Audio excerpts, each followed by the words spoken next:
सुप्रभात प्यारे बच्चों। पहली वीडियो में हमने पाठ 1 भाषा, लिपि, बोली और व्याकरण पढ़ा था। आज हम पाठ 2 वर्ण विचार पढ़ेंगे और उसके विषय में जानेंगे।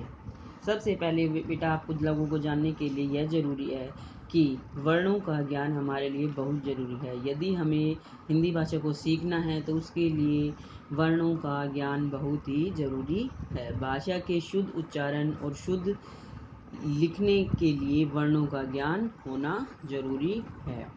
तो देखिए, वर्ण किसे कहते हैं, वर्ण क्या होते हैं। वर्ण भाषा की सबसे छोटी इकाई होते हैं जिसे खंडित नहीं किया जा सकता, अर्थात भाषा की सबसे छोटी इकाई जिसके खंड नहीं किए जा सकते उसे क्या कहते हैं, वर्ण। वर्णमाला, वर्णमाला क्या होती है, वर्णों की क्रमबद्ध श्रृंखला वर्णमाला कहलाती है, अर्थात वर्णों के व्यवस्थित समूह को क्या कहते हैं, वर्णमाला। ये तालिका जो दी गई है ये क्या है, वर्णमाला, यानी ये वर्णों का समूह है और ये क्या कहलाती है, वर्णमाला। अब इसमें देखिए, वर्ण दो प्रकार के होते हैं, स्वर और व्यंजन। इसमें देखिए आप तालिका में स्वर, अनुस्वार, विसर्ग, व्यंजन, अंतः, ऊष्म व्यंजन, संयुक्ताक्षर, आगत ध्वनियाँ। वर्ण दो प्रकार के होते हैं, स्वर और व्यंजन। स्वर, जिन वर्णों का उच्चारण बिना किसी वर्ण की सहायता से किया जाता है उन्हें क्या कहते हैं, स्वर। अर्थात जो वर्ण अन्य किसी वर्णों की सहायता से नहीं बोले जाते हैं वे क्या कहलाते हैं, स्वर। स्वरों की संख्या कितनी होती है, 11। आ से लेके औ तक के 11 स्वर हैं। अंग और अह क्या होते हैं, अयोगवा। स्वर के भेद, स्वर कितने प्रकार के होते हैं, स्वर 3 प्रकार के होते हैं, ह्रस्व स्वर, दीर्घ स्वर और प्लुत स्वर। ह्रस्व स्वर, जिन स्वरों को बोलने में कम समय लगता है उन्हें ह्रस्व स्वर कहते हैं।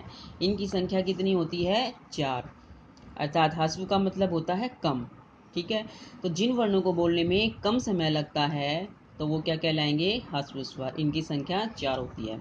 दीर्घ स्वर, जिन स्वरों का उच्चारण करते समय ह्रस्व स्वरों से दुगना समय लगे, यानी जो ह्रस्व स्वर होते हैं उनसे दुगना समय लगता है, वो क्या कहलाते हैं, दीर्घ। दीर्घ का मतलब होता है ज़्यादा या अधिक। उसके बाद है, इनकी संख्या कितनी होती है, 7। प्लुत स्वर, जिन स्वरों के उच्चारण में ह्रस्व और दीर्घ स्वरों से 3 गुना समय लगता है उन्हें क्या कहते हैं, प्लुत स्वर। इनका उच्चारण ज़्यादातर संस्कृत भाषा में किया जाता है। अयोगवा, अयोगवा मैंने पहले ही बताया था। अयोगवा 2 होते हैं, अंग तथा अ। अनुस्वार, जब किसी व्यंजन का उच्चारण मुख के साथ साथ नासिका से भी किया जाता है तो वो व्यंजन अनुस्वार कहलाते हैं। प्रत्येक वर्ग का 5वां वर्ण पंचमा अक्षर कहलाता है। उसके बाद है अनुनासिक। अनुनासिक, इनका उच्चारण करते समय हवा नाक और मुंह दोनों से निकलती है, इसे चंद्र बिंदु भी कहते हैं। इसे दर्शाने के लिए शिरोरेखा के ऊपर चंद्र बिंदु लगाया जाता है। उसके बाद है विसर्ग। इसका प्रयोग स्वतंत्र रूप से नहीं किया जाता, इसे किसी वर्ण के बाद लगाया जाता है।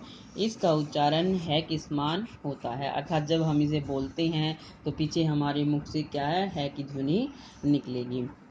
विसर्ग, विसर्ग ये होती है, इनका चिन्ह ये होता है। विसर्ग का प्रयोग अधिकतर संस्कृत भाषा में किया जाता है, जैसे प्रातः, अतः।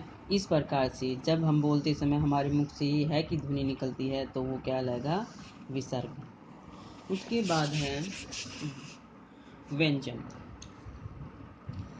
जिन वर्णों का उच्चारण स्वरों की सहायता के बिना नहीं किया जा सकता उन्हें व्यंजन कहते हैं। अर्थात जो वर्ण स्वरों की सहायता से बोले जाते हैं वो क्या कहलाते हैं, व्यंजन। व्यंजनों की संख्या कितनी होती है, 33। तो व्यंजन क्या है, 2 प्रकार से हो सकते हैं, स्वर रहित व्यंजन और स्वर सहित व्यंजन। जब हम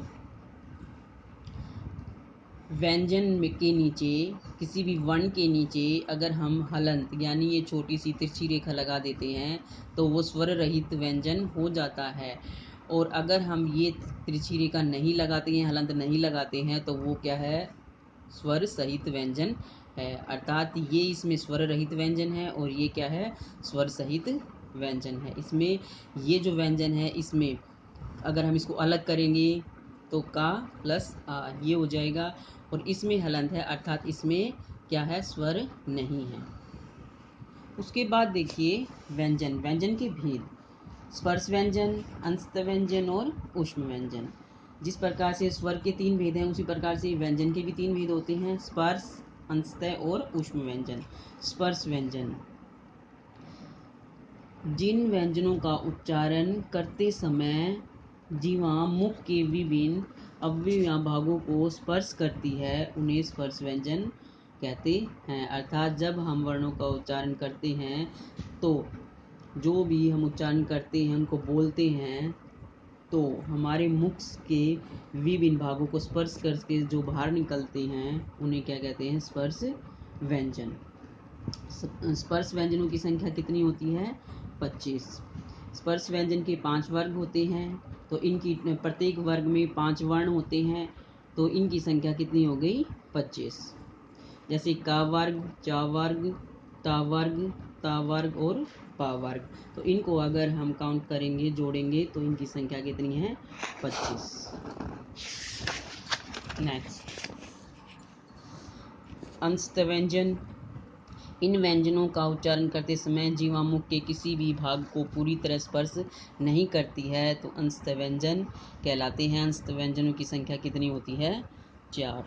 ऊष्म व्यंजन, इन व्यंजनों का उच्चारण करते समय वायु तेज गति से मुंह से रगड़ खाती हुई अर्थात ऊष्मा के साथ बाहर निकलती है, तो उसे क्या कहेंगे, ऊष्म व्यंजन। इनकी संख्या भी कितनी होती है, 4। आगे देखिए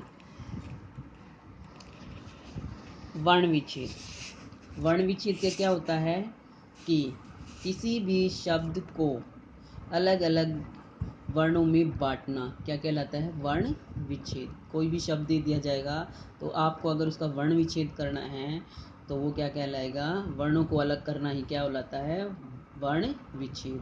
जैसे यहाँ पे ये देखिए सरोज दिया गया है, तो सरोज का हम वर्ण विच्छेद करते हैं, तो सा के नीचे हमने हलंत लगाया है, तो क्या हो गया, ये स्वर रहित व्यंजन है। इसको अलग कर दिया हमने, फिर रा, ओ, ज, आ, तो क्या बन गया, सरोज। तो इस प्रकार से बच्चों आपको पाठ को पढ़ना है और ध्यानपूर्वक इसका अभ्यास करना है। धन्यवाद।